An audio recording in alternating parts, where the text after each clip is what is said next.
রাম নারায়ণ রাম, রাম নারায়ণ রাম, রাম নারায়ণ রাম। এই জীব জগতের রূপই বিশ্বরূপ। সমস্ত জীবজগৎ আবার মহাশূন্যেরই প্রতীক। চন্দ্র সূর্য অনন্ত কোটি গ্রহ নক্ষত্র আবহমান কাল হতে মহাশূন্যের ধ্যানে ব্যস্ত। সবাই আমরা প্রকারান্তরে মহাশূন্যের ধ্যানেই মগ্ন হয়ে রয়েছি।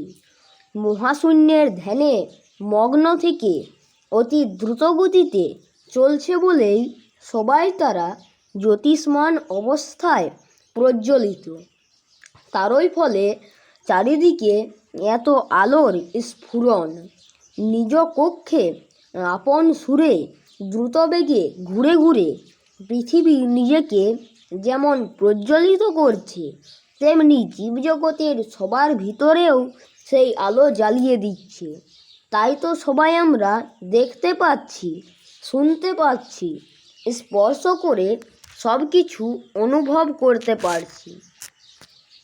সবাই আমরা শূন্য হতেই এসেছি, শূন্যের মাঝেই বিচরণ করছি মিশে যাবার প্রচেষ্টায়। প্রকৃতির গতিই হচ্ছে মিশে যাওয়া। এ জগতের যা কিছু সবই মিশে যায় বলেই রূপের পর রূপের পরিবর্তন হচ্ছে এই পরিবর্তনশীল জগতে। তাই তো মিশে যাবার ইঙ্গিত রয়েছে প্রতিটি বস্তুতে।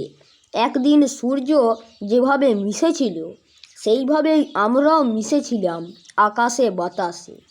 এই জগৎ যেখান হতে এসেছে সেখানেই গিয়ে আবার মিশবে, এটাই নিয়ম। প্রকৃতির নিয়মে সবাই মহাকাশের মহাসুরের সাথে মিশেই রয়েছে, আবার এগিয়ে চলেছে মিশে যাবার প্রচেষ্টাতে।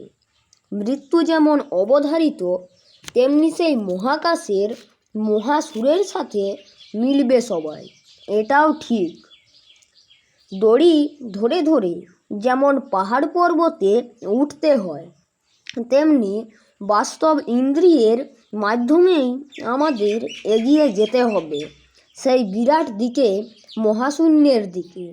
বাস্তব জগতের স্বাভাবিক অনুভবের যোগাযোগের সূত্র ধরেই যেতে হবে সেই বিরাট অনুভূতির পরমানন্দে। এখানকার ঘর সংসারের ভাবাভাবির মাঝে যে ভাব বিদ্যমান, তার সাথে যোগাযোগ করেই মহাভাবের দিকে যেতে হবে। স্বাভাবিকভাবে পেয়েছি বলেই ইন্দ্রিয়গুলোর যে ক্ষমতা, তা তুচ্ছ করার মতো নয়। এই বাহ্য ইন্দ্রিয়গুলোর মাধ্যমেই আমরা হামাগুড়ি দিয়ে দিয়ে সেই অপূর্ণকে পূর্ণ করার জন্য এগিয়ে যাচ্ছি সেই মহাভাবের দিকে। মহাশূন্যকে তো জানা যায় না, ধরা যাক বোঝা যায় না, কিন্তু অনুভূতির মাঝে প্রকৃতির বুঝে দৃশ্যে অদৃশ্যে যখন তাকাই, তখন এইটুকুই শুধু বুঝি যে ফাঁকা আকাশে এই যে কোটি কোটি চন্দ্র সূর্য গ্রহ নক্ষত্র জ্বলছে, সবাই তারা মহাশূন্যের সেই শেষবিহীনের গানই গেয়ে চলেছে। এই জীব জগৎ যেভাবে আসলো, এই বিশ্ব বিরাট অনাদি অনন্তকাল হতে তেজময় ছিল। তেজ হতে এই বিশ্ব ব্রহ্মাণ্ডের সৃষ্টি হলো। এই তেজ ছিল মহাশূন্যে ব্যক্ত। এই তেজ হতে সূর্য, সূর্য হতে পৃথিবীর সৃষ্টি হলো। তেজ হতে সমস্ত গ্রহ নক্ষত্র আসতে লাগলো। সুতরাং সূর্য হচ্ছে তেজের প্রতীক, চন্দ্র হচ্ছে তেজের প্রতীক, পৃথিবী হচ্ছে তেজের প্রতীক, সমস্ত গ্রহ নক্ষত্র হচ্ছে তেজের প্রতীক।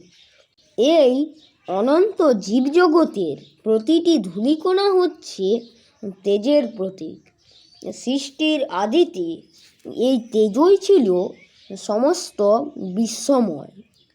এই অনন্ত বিশ্বে সবাই মহাশূন্যের ধ্যানে ব্যস্ত। এই জীবজগতের রূপই বিশ্বরূপ। সমস্ত বিশ্বজগতের মহাশূন্যের প্রতীক, জীব তারই প্রতীক। যে মহাশূন্য বা মহাশক্তি হতে অনন্ত বিশ্বব্রহ্মাণ্ড, যে মহাশক্তি হতে তেজের উদ্ভব, সেই একই তেজ হতে পৃথিবী আবির্ভূত। সমস্ত জীবেতে প্রাণের প্রদীপ জ্বালিয়ে রেখেছে সেই তেজ। জীব সেই মহাধ্যানে ব্যস্ত রয়েছে। সমস্ত মহাশক্তি আবার তেজেই বিরাজ করছে। সাধারণত জীব কি করবে না করবে ভাববার সময় করে উঠতে পারে না। সমস্ত শক্তিতে মহাজ্ঞানে জীব একই ধ্যানে বিভোর হয়ে আছে। একদিনে দিয়ে বিচার করতে গেলে সবই ফাঁকা, কিছুই নেই। এটা বোঝানো যায় না, বুঝে নেওয়া যায়। এ জগতে কোথাও কিছু নেই, যা কিছু আছে সব কর্পূরের মতো মিশে যায়। সব কিছুই দেখা যাচ্ছে, মিশে যাবার পদ্ধতিতে মিশে যাচ্ছে কর্পূরের তৈরি দেহের মতো। রাম নারায়ণ রাম, রাম নারায়ণ রাম, রাম নারায়ণ রাম।